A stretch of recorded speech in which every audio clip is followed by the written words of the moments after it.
रात का वो हिस्सा जिस हिस्से में सब नहीं जागते।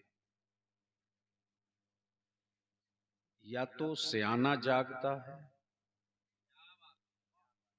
या तो दीवाना जागता है। तवज्जो चाहो। या सयाना जागता है या दीवाना जागता है। सयाने सुबह की सफेदी से डरते हैं,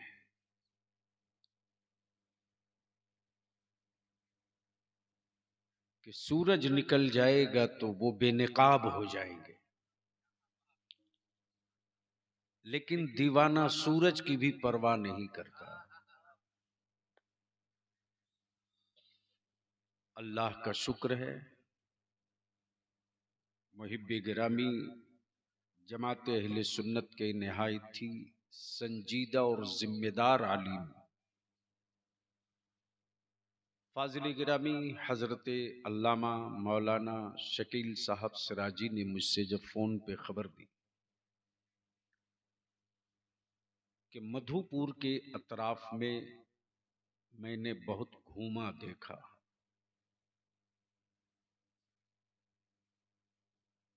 मैं चाहता हूं कि एक बच्चियों का ऐसा इदारा हो जाए जैसा दरभंगा के मलिकपुर में है। मैंने उनसे यही कहा था कि मिट्टी सख्त है, लोग बड़े भोले हैं।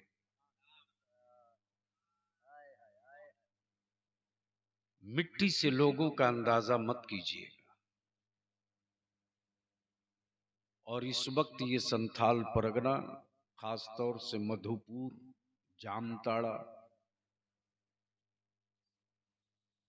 कोई गांव बचा नहीं है जिस गांव में रईसुल कलम के जलाए हुए दियों की रोशनी न दिखाई देती।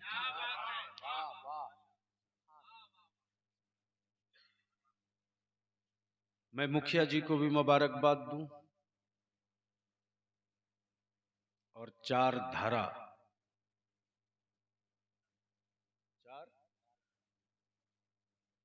चार घरा की चार धारा,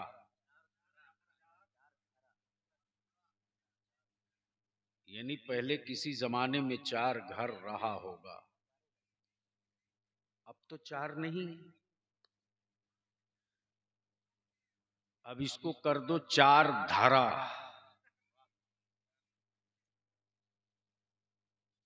एक धारा कादरियत का,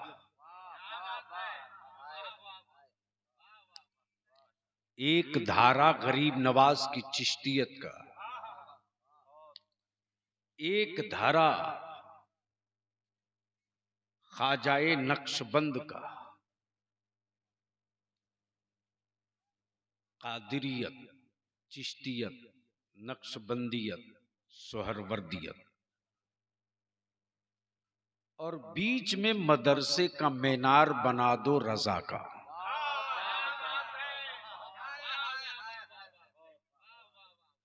ये बीच में गुंबदे रजा दिखेगा ना, तो यहीं से ये चार धाराएं खुद ब खुद निकल जाएंगी।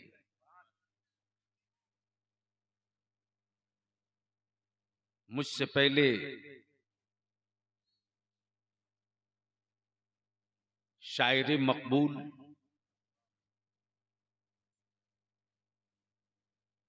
बल्कि यूं कहें शायर मसलके आला हजरत हजरत अलहाज हबीबुल्लाह फैजी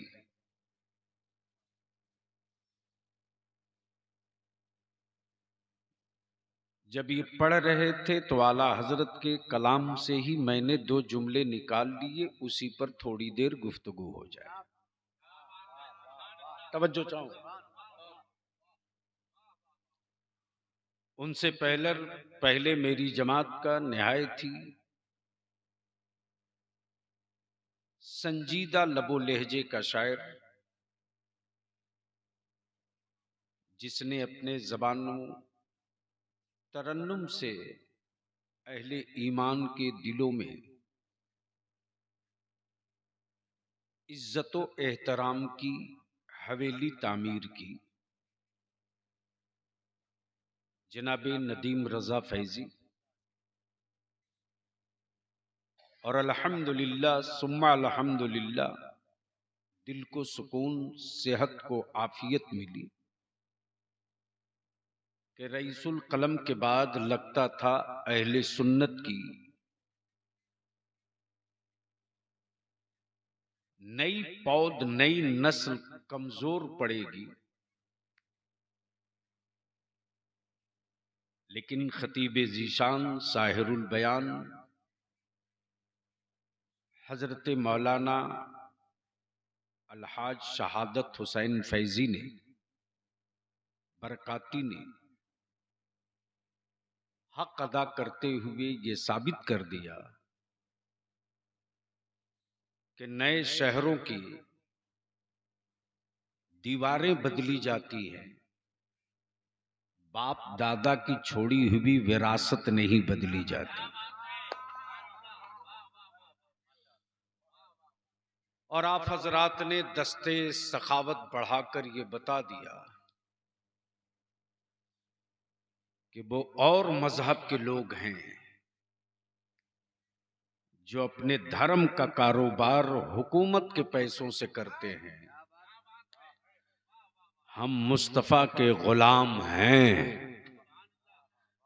अपने खूने जिगर की कमाई से इस्लाम का चिराग जलाया करते हैं।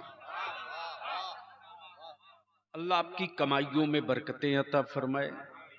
भैया थोड़ी सी इसको हटा दो, एकदम प्लेन कर दीजिए। हाँ, अब खाली बेस बढ़ा दीजिए।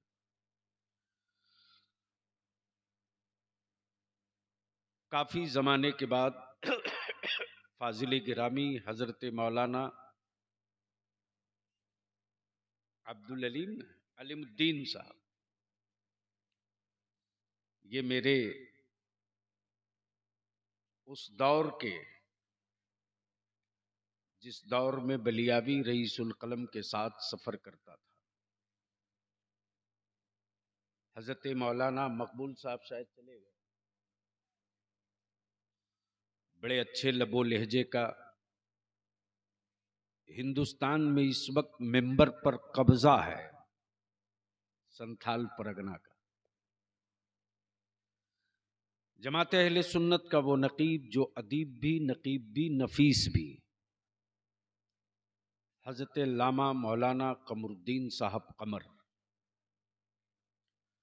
जो ये जिद पर आ जाए तो अच्छे अच्छे अदीबों से पानी भरवा दे अपने दरवाजे पर। मद्दाहे खैरुल अनाम जनाबे अंजुम रफीक अंजुम चतरा में तहरीक बेदारी के चंद शेर इन्होंने जो पढ़े, तो मुझसे लोग पूछते थे वो कहाँ से आए थे, इतनी जल्दी चले गए। तो मैंने यही जवाब दिया, बहुत मसरूफ हैं, मुश्किल से आए थे, आसानी से चले गए।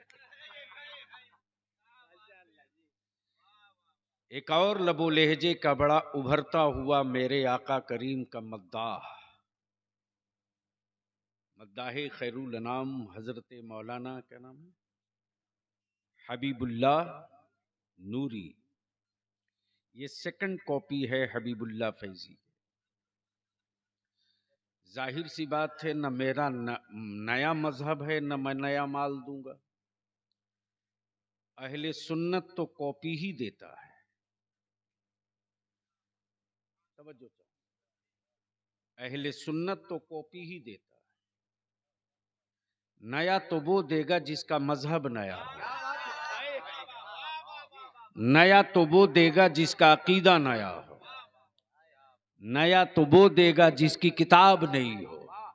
और बलियाबी कहता, साइंसदानों आओ मैदान में, दो टुक बात करो। कुरान से पहले 2G स्पेक्ट्रम कहां था? कुरान से पहले बॉटनी कहां था? कुरान से पहले अलजबरा कहां था? कुरान से पहले विरासत कहां थी? कुरान से पहले वजारत खारजा कहां था? कुरान से पहले तसब्बुर ज़कात कहां था? कुरान से पहले वेलफेयर कहां था? तो सबको कहना पड़ेगा। दुनिया चलाने के लिए अगर सुथरा निजाम चाहिए तो अमेरिका नहीं देगा, मुस्तफा देंगे। वम्बेटन नहीं देगा, रसूल करीम देंगे। गरीबों के हक की बात करनी होगी तो किसी रईस की हवेली से नहीं, हलीमा के छप्पर के सामने कटोरा लेके खड़ा होना पड़ेगा। इसलिए बलियावी की थोड़ी देर गुफ्तगू सुनने का मूड है तो हमें यकीन दिला दो कि हाँ मैं सुनना चाहता हूं। ऐसे नहीं, ऐसे नहीं। हारी हुई फौज लेकर जंग इसराइल जीतता है। जो अब तक न जीत सका, जो 6 घंटे में जीतने की बात करता था, वो खाई पी हुई फौज है जो खा पी के मारी जा रही है। बैतुल मुकद्दस की जंग लड़ने वाली आशिकों की भी टीम है जो हर खाए हुए की खाल उतारे जा रही है। इसलिए भाड़े की फौज पर मैं जंग नहीं लड़ता। अपनी फौज हो और मजबूत हो, इसको मैं नहीं देखता। दिल मजबूत हो, जंग जीत के देखे।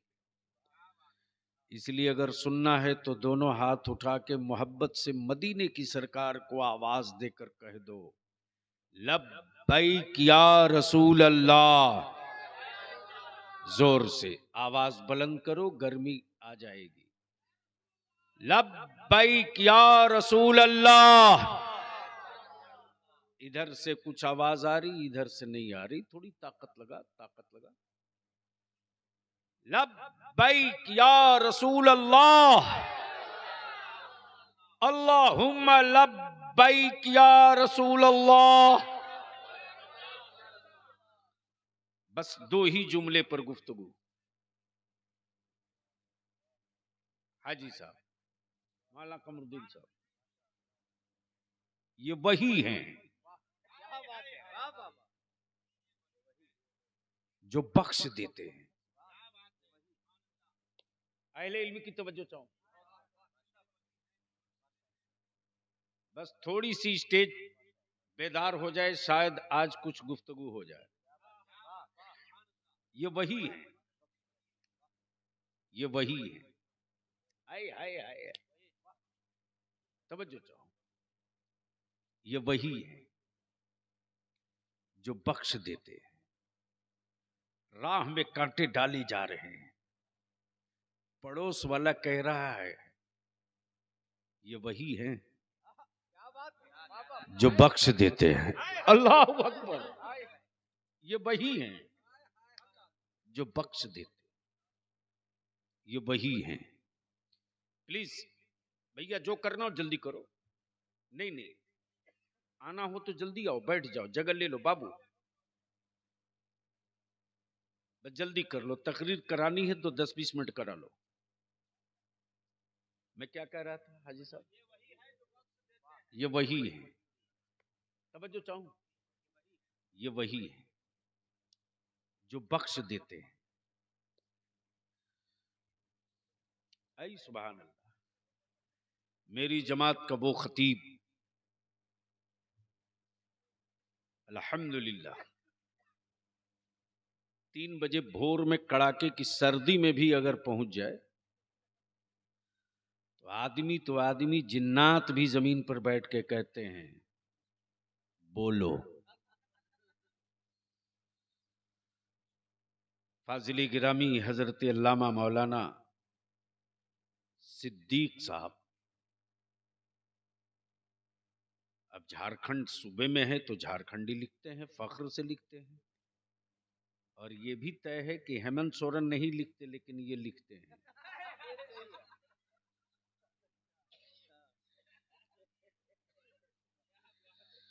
सुनोगे तो बोलना पड़ेगा,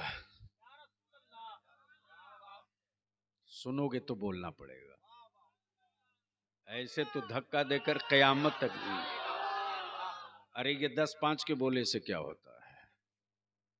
पीछे से लेकर आगे तक एक साथ। अब एक बार आप लोग चुप रहो, देखें कुछ भी बचे हैं या सब साफ हैं। बोल दो। इतने धीरे से बोलोगे तो तुम्हारा हक नहीं लूटा जाएगा तो दूसरे का लूटा जाएगा। बस ज़हन करीब करो, ये वही हैं। समझो चाहूंगा अहले स्टेज। आखिर ये नारा गूंजा कब, ये सदा बुलंद हुई कब, ये पैगाम निकला कहां से? आंखें खोलो तो तकरीर का कुछ हिस्सा देख लोगे। ये वही हैं। हबीब साहब, बस एक ही जुमला, ये वही। बोल दो, अरे जोर से और मोहब्बत से। अगर किसी में कोई चमत्कार दिखे, किसी से कोई अनहोनी हो, किसी से कोई अजूबा क्रिएट हो, तो उसे लोग उंगली उठाकर देखकर बोलते हैं ये वही है, ये वही है। निशानी बता रही है, ये वही है। अलामत बता रही है, ये वही है। आसार बता रहे हैं, ये वही है। किनाए बता रहे, ये वही है। खुशबू बता रही, ये वही है। जिस्म का बेसाया होना बता रहा, ये वही है। तवज्जो चाहूं, तवज्जो चाहूं। जिधर से ये गुजर जाए, जिधर से ये गुजर जाए, तेज धूप हो तो सरों पर बादल आकर साया हो ये वही है। तौरेत बतावे, ये वही है। ज़बूर बतावे, ये वही है। इंजील बतावे, ये वही है। मक्के के पत्थर बतावे, ये वही है। मक्के के पत्थर बतावे, ये वही है। अमा खारा कुएं का पानी बतावे, ये वही है। हलीमा की उटली बतावे। नारे तकबीर, नारे रिसालत, गाज़िए मिल्लत, फैज़ाने रईसुल कलम। वाह वाह वाह। की रात, हिजरत की रात।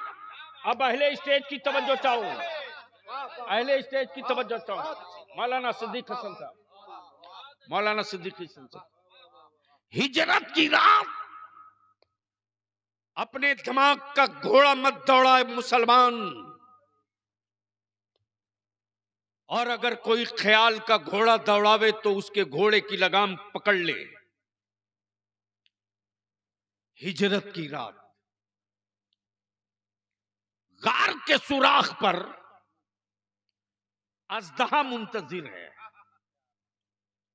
अजदहा, सांप इंतजार कर रहा।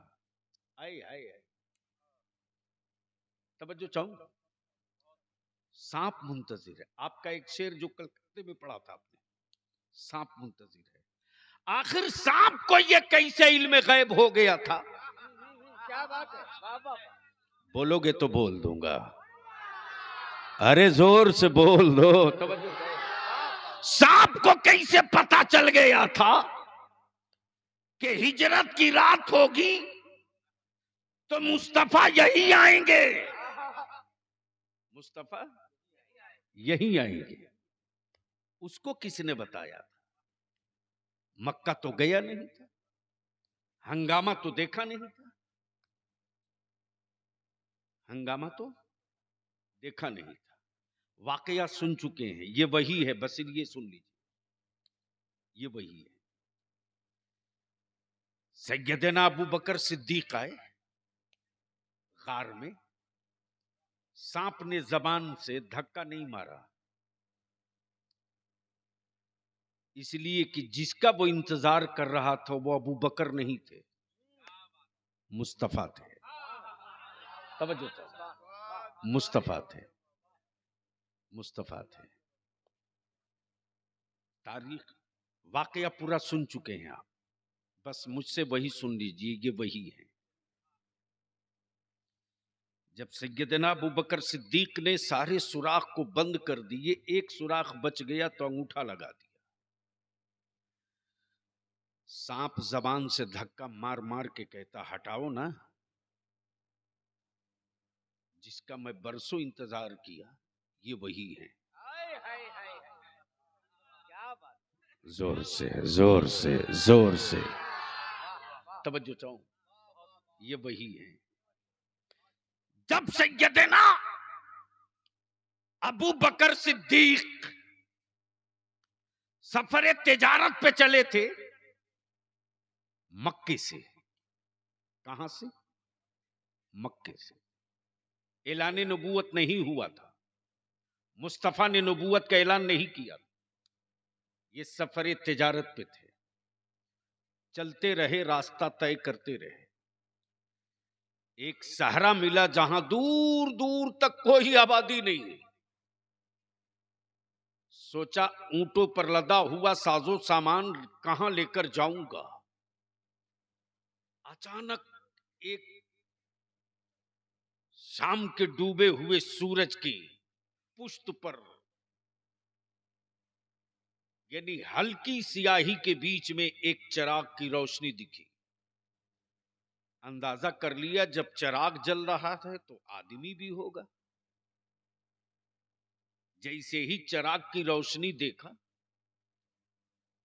उसी चिराग के करीब पहुंचे, देखा बड़ी खूबसूरत हवेली है और उसके दरवाजे पर कोई इंसान बैठा है। सैयदना अबू बकर सिद्दीक ने समझ लिया कि यही होगा जो हवेली का मालिक है। सैयदना अबू बकर सिद्दीक कहते, देख मैं मक्के से आया हूं, ताजिर हूं, तिजारत करता हूं, ऊंटों पर लदा हुआ सामान है,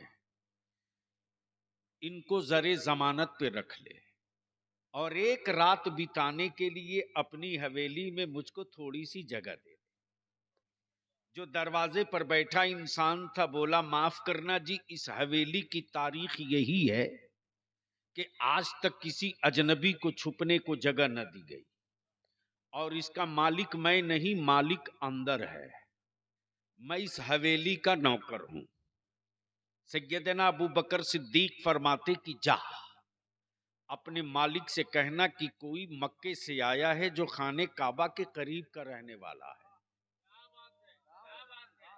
जोर से सुनना है तो जोर से तवज्जो करो। मक्के का रहने वाला है, मक्के का रहने वाला है,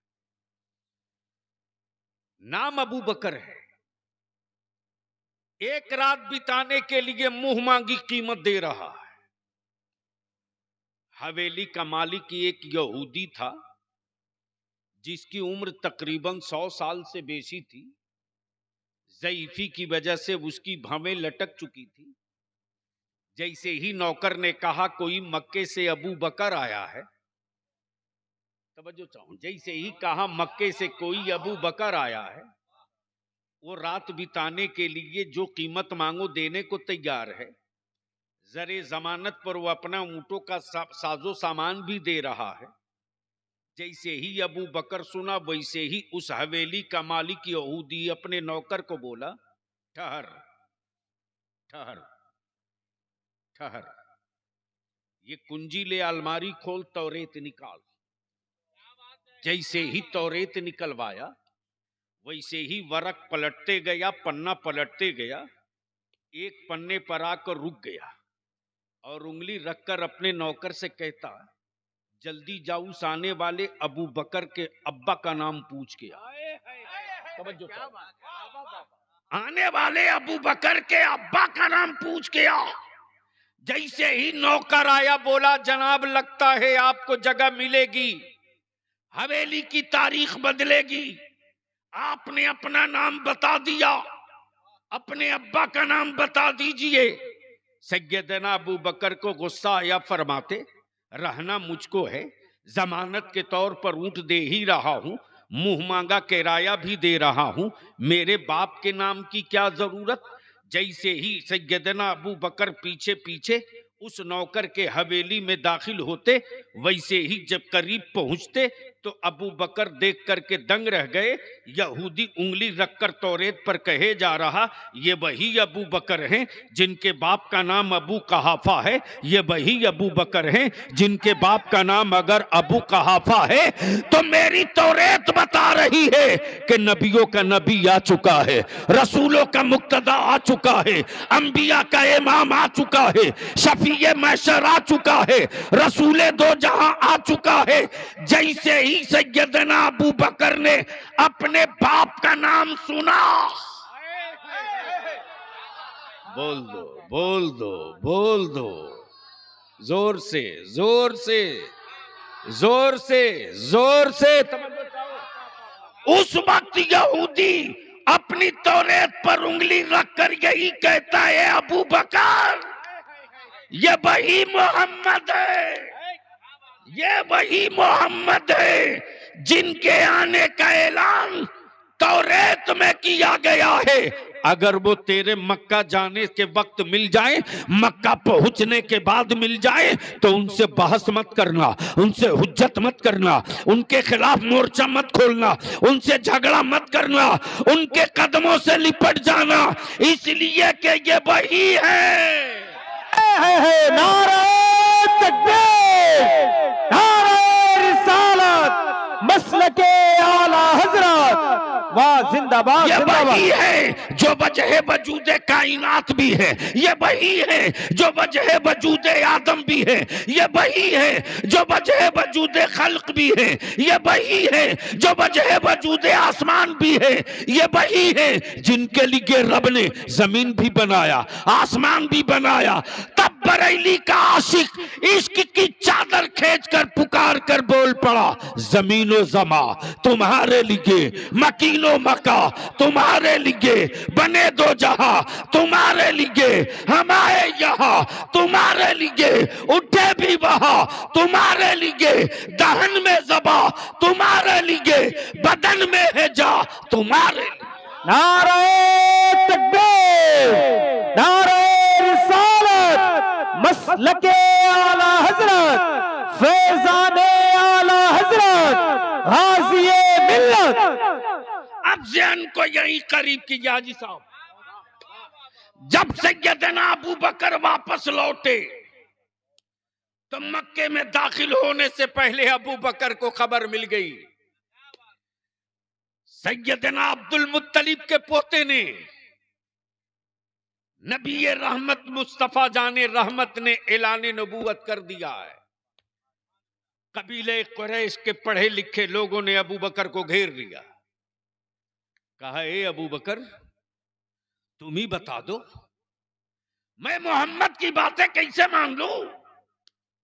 बरसों बरस जिनको माबूद कहा उसको कैसे छोड़ दूं? तब बलियाबी यहां रुक के कहता है, आज के भारत में डंके की चोट पर, डंके की चोट पर मेरा खुदा वो नहीं जो बाजारों से खरीद के लाया जाए। तवज्जो करो, मेरा खुदा वो नहीं जो बाजारों से खरीद के लाया जाए। अब तो मेरा भारत ऐसा विश्व गुरु बन गया है कि माबूद भी अब चाइना से आने लगा है।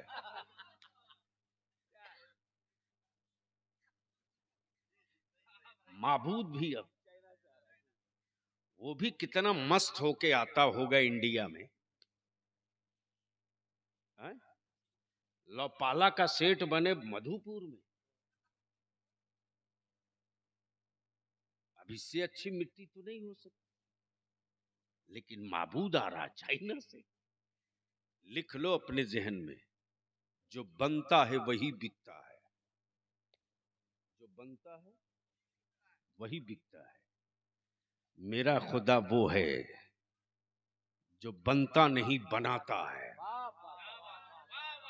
मेरा खुदा वो है जो बनता नहीं बनाता है। जो बनाए वो खुदा, जो बनाए वो खुदा, जो खाता है वो खुदा नहीं, जो खिलाता है वो खुदा, जो मरता है वो खुदा नहीं, जो मौत अता करता है वो खुदा, जो पैदा हो वो खुदा नहीं, जो पैदा फरमाता है वो खुदा। अब जहन को यहीं रोक लो। बात आ गई पैदा होने पर। जैसे ही पहुंचा बोकारो, मौलाना कमरुद्दीन कमर ने कहा कि मेरे इलाके में एक बड़ा जबरदस्त आर्टिस्ट है, जिसकी तस्वीर कहेंगे बना देगा। मैंने कहा इस वक्त तो दो ही पागलों की तस्वीर इंडिया देख रही है, तीसरा कोई निकले तो कहूं कि उसकी बना दो।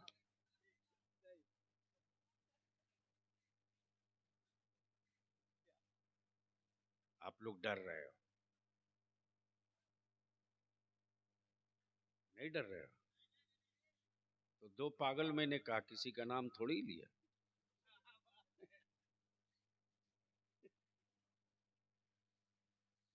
जहन को करीब कीजिएगा। जैसे ही मैंने कहा कि मौलाना कमरुद्दीन साहब, उस आर्टिस्ट की खूबी क्या है? कहा जिसकी कही है उसकी बना देगा। मैंने कहा एक तस्वीर उसकी बनवा दीजिए जिसको उसने कभी देखा ना हो। बोलोगे तो बोल दूंगा, ऐसे नहीं, मोहब्बत से बोल तो बोल दूंगा। मौलाना कमर ने कहा हुलिया तो बताना पड़ेगा। आई है, आई है। आला हजरत यही तो समझ में आते हैं। मौलाना शाद,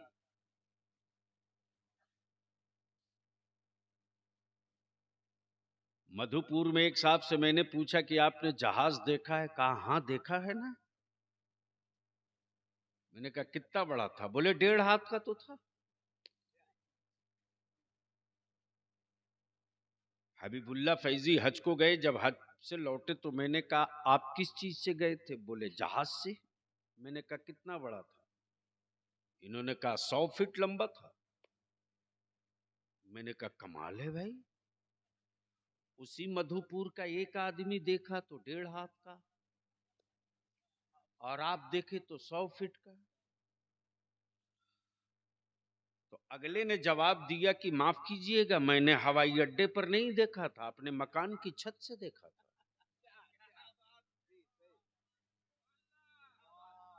बोलोगे तो बोल दूंगा, बोलोगे तो बोल दूंगा। मैंने कहा हबीबुल्ला आपने कहां से देखा? कहा करीब से नहीं, चढ़ के देखा। घबरा मत, होश में आ। जहाज दोनों ने देखा, एक ने दूर से देखा तो 1.5 हाथ का दिखा, एक ने करीब से देखा तो 100 फीट का देखा। नबी मेरे तन्हा, देखने वाले कई थे। अबू जहल ने करीब से देखा तो नूरू नला नूर देखा, अबू जहल ने दूर से देखा तो अपनी तरह देखा। अब जहन को यही रोक। जैसे ही सैयदना अबू बकर सिद्दीक आए, घेर लिया। सैयदना अबू बकर कहते लाठियां अंदर रखो, तलवारों को म्यान में डाल दो, घर को वापस जाओ। ये वही है, ये वही है। जाओ अंदर जाओ, मसला बड़ा नाजुक है, मसला बड़ा नाजुक है। पहले मुझको मोहम्मद सल्लल्लाहु अलैहि वसल्लम से समझ लेने दो। जैसे ही सैयदना अबू बकर सिद्दीक आए करीब, आकाए रहमत देखकर मुस्कुराने लगे। आ गए अबू बकर? हाँ आ गया। कहो क्या इरादा है? तवज्जो चाहो, क्या कहा? कहो क्या इरादा है? सैयदना अबू बकर अर्ज करते कुछ समझना चाहता हूं। क्या कहा? कुछ समझना चाहता। आकाए रहमत मुस्कुराकर फरमाते कल ही की रात की तो बात है, कल ही की रात की तो बात है। यहूदी की हवेली में जो हुआ था वैसे ही सैयदना अबू बकर बोल पड़े, जिसकी बात तौरेत ने किया था ये वही है, जिसकी बात तौरेत ने किया था ये वही है। ज़हन को करीब कर लो, आने वाले दिनों में जब पूरे मक्के में इस्लाम का परचम लहराने लगा, तो जिस रास्ते से शफीए मैशर गुजरे, बच्चे फख्र से उंगली उठा के कहें, जाने मसीहा यही हैं, रहमते आलम यही हैं, दानाए सुगुल यही हैं, मौलाए कुल यही हैं। अब इसको यहीं रोक लो। दूसरा मिसरा क्या था? नहीं, ये वही हैं जो बख्श देते हैं, ये वही हैं जो बख्श देते हैं। अभी तो सिर्फ एक जुमला है, ये वही है। अब फिर ये वही हैं जो बख्शवाएंगे, ये वही हैं जो बख्शवाएंगे। क्या क्या तकाबुल है साहब, क्या तकाबुल है। मक्के में मुस्तफा को देखे तो आशिक कहे ये वही है, जिसने चांद को दो टुकड़े किए ये वही है, जिसने डूबे सूरज को पलटाए ये वही है, जिसने खारे पानी को मीठा किया ये वही है, जिसने बीमार उटरी को सेहत दिलाई ये वही है, जिसने गूंगे पत्थरों से कलमा पढ़ाए ये वही है। कल मैदाने मैशर में जब सारे नबियों की उम्मत होगी और सारे नबी होंगे, आदम भी होंगे, ईसा भी होंगे, जकरिया भी होंगे, शीश भी होंगे, इदरीस भी होंगे, याकूब भी होंगे, यूनुस भी होंगे, साले भी होंगे, खलीलुल्लाह भी होंगे, नजीबुल्लाह भी होंगे, रूहुल्लाह भी होंगे, गुनहगार भी होंगे, सियाकार भी होंगे, खतावार भी होंगे, इसियाशियार भी होंगे। उस मैशर की भीड़ में एक ही सदा निकलेगी, ये वही है जो बख्शवा देते हैं, ये वही है जो बख्शवा देते हैं।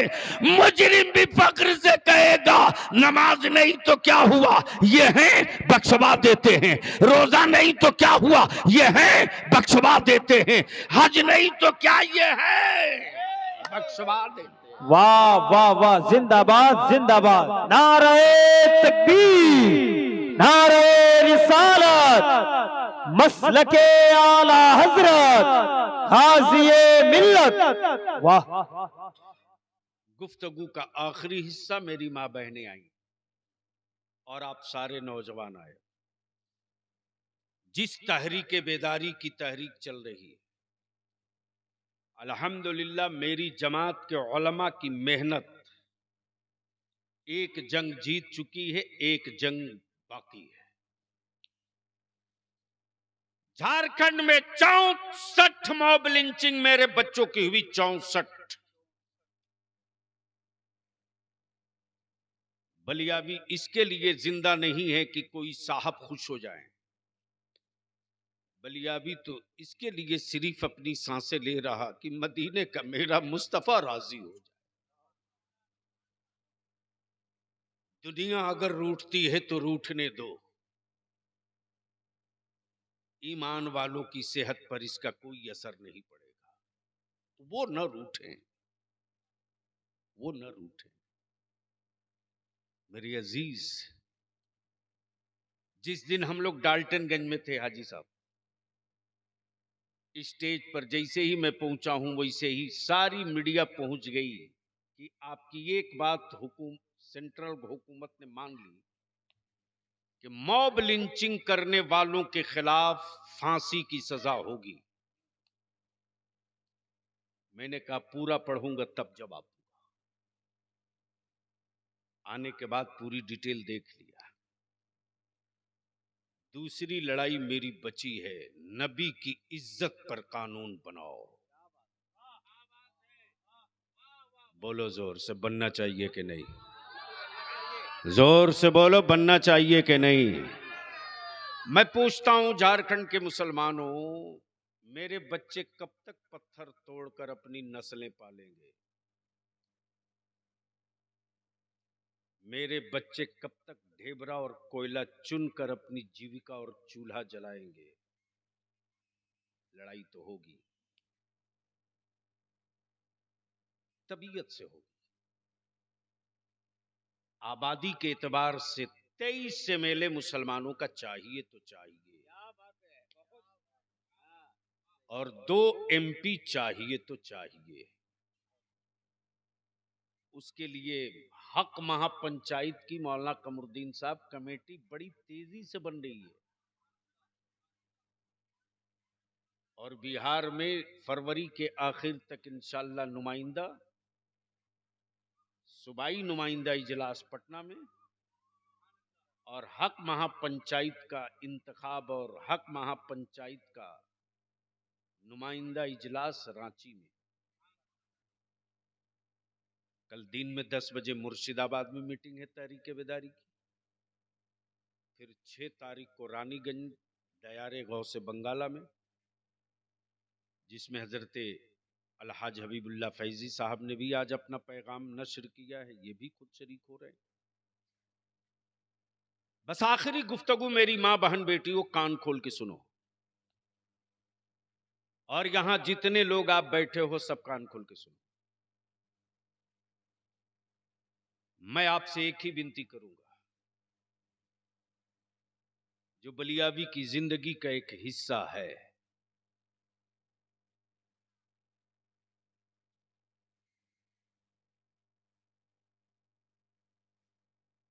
तीन टाइम मत खाओ, 2 टाइम खाओ।